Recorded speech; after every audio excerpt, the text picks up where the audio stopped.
dalam ni ada 4 amalan yang boleh menyebabkan kita masuk syurga dengan selamat. Wahai sekalian manusia, sebarkanlah salam. Nombor 1, sebarkanlah salam.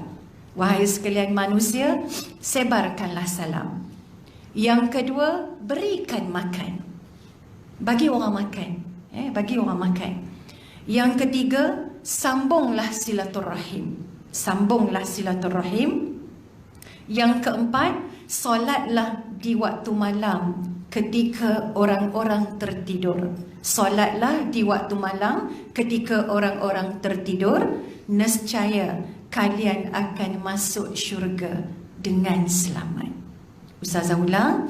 Wahai sekalian manusia, sebarkanlah salam, berikan makan, sambunglah silaturahim, solatlah di waktu malam ketika orang-orang tertidur, nescaya kalian akan masuk syurga.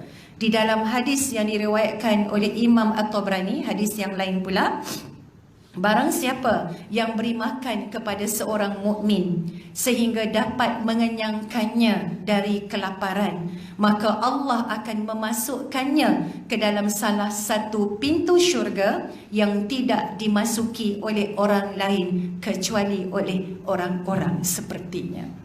Rupa-rupanya kita ni kena banyak buat amal soleh, sebab kita tak tahu amalan soleh kita yang manakah yang akan diterima oleh Allah, yang akan melayakkan kita menghuni syurga Allah Subhanahu Wa Taala. Sebab tu arwah mak memang suka ziarah orang, suka silaturahim dan suka jamu makan, suka buat kenduri.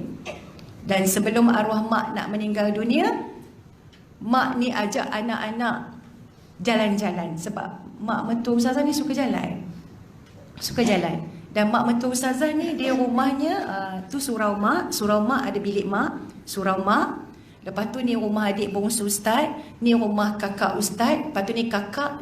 1, 2, 3, 4, 5. Tu semua dekat kampung. Bila sekali ustazah balik memang ada 5 kat situ, termasuk surau mak. So dia dekat-dekat. Itu yang pakat jaga mak, ya.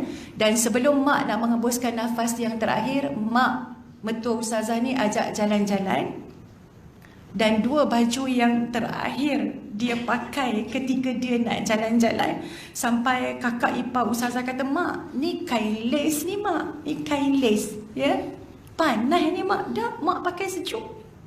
Tak, mak pakai sejuk. Nak pakai juga. Kain tu ialah kain lace pakai wedding yang ustazah hadiahkan kepada ibu mentua ustazah, berwarna hijau dan satu lagi berwarna brown. 2 ni mak suka pakai dan endingnya adalah dengan yang warna hijau. Dan baju lace hijau tersebut ustazah bagi dekat mak mentua ustazah ketika majlis akad nikah Ustazah Husna, anak ustazah yang kedua. Ya, dan satu lagi ialah ketika majlis akad nikah, ya, anak ustazah yang sulung, Ustaz Wan Muhammad Saifullah. So 2 ni dia pakai. Dan endingnya ialah Husna.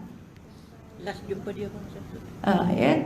Jadi maknanya ustazah kata dekat cucu ustazah Balkis, Balkis pergi dekat surau nenek Bedah, sebelah tu bilik nenek, tolong cari baju hijau, sebab tadi Umi nampak baju tu dah basuh ada dekat luar, tolong tangkap gambar.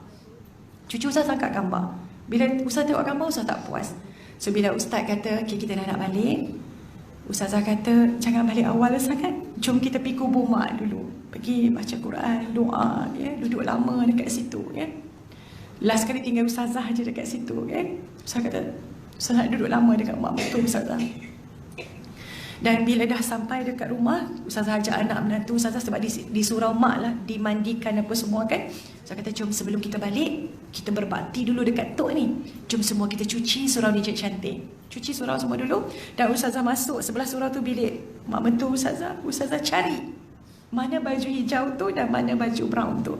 Baju tu tergantung elok, dijaga dengan elok oleh kakak-kakak ipar ustazah, dan ustazah cium baju tu.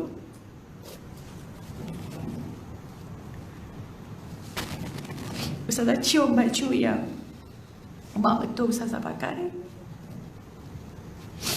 Lepas dah cium baju tu, dah kemas semua, barulah ustazah kata, okey tak apa, kita balik.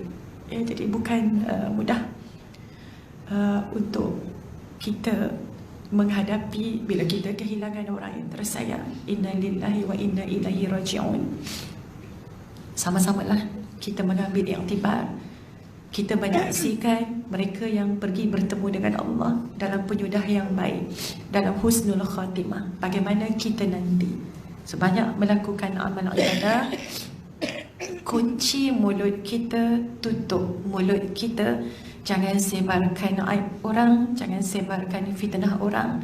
Sesuatu yang kita tak tahu tentang keluarga orang lain, jangan kita komen di Facebook. Kita tak tahu. Jangan kita buat dosa percuma sahaja. Hati-hati ketika kita menaik dekat phone kita, ketika kita komen status-status ataupun sharing daripada orang lain dan sebagainya. Kalau kita tak tahu apa-apa, lebih baik kita doa yang baik-baik. Sebab kita nak masuk syurga.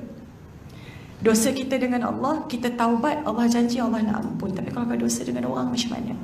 Jadi sama-samalah kita taubat, kita istighfar, minta ampun kepada Allah Subhanahu Wa Taala, dan sama-samalah kita bermaaf-maafan antara satu sama lain, dan sama-samalah kita semua pakat jaga syurga kita, pintu syurga kita, sebab kita tak nak menjadi orang-orang yang binasa. Sebab Nabi sebut binasalah kamu, binasalah kamu, binasalah kamu. Bila Nabi sebut binasalah kamu, binasalah kamu, sahabat tanya apa yang binasa?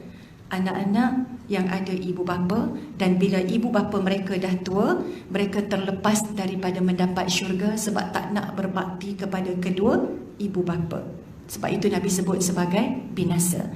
Berwaspadalah kepada mereka yang telah mendirikan rumah tangga. Ada kalanya seorang suami mungkin bertanya kepada isterinya nak makan apa, nak apa. Tanya isteri, tanya anak-anak. Takut lupa tanya mak kita, kalau ada di antara kita mak yang masih hidup. Tanya tak mak kita nak makan apa? Tanya tak ayah kita nak makan apa?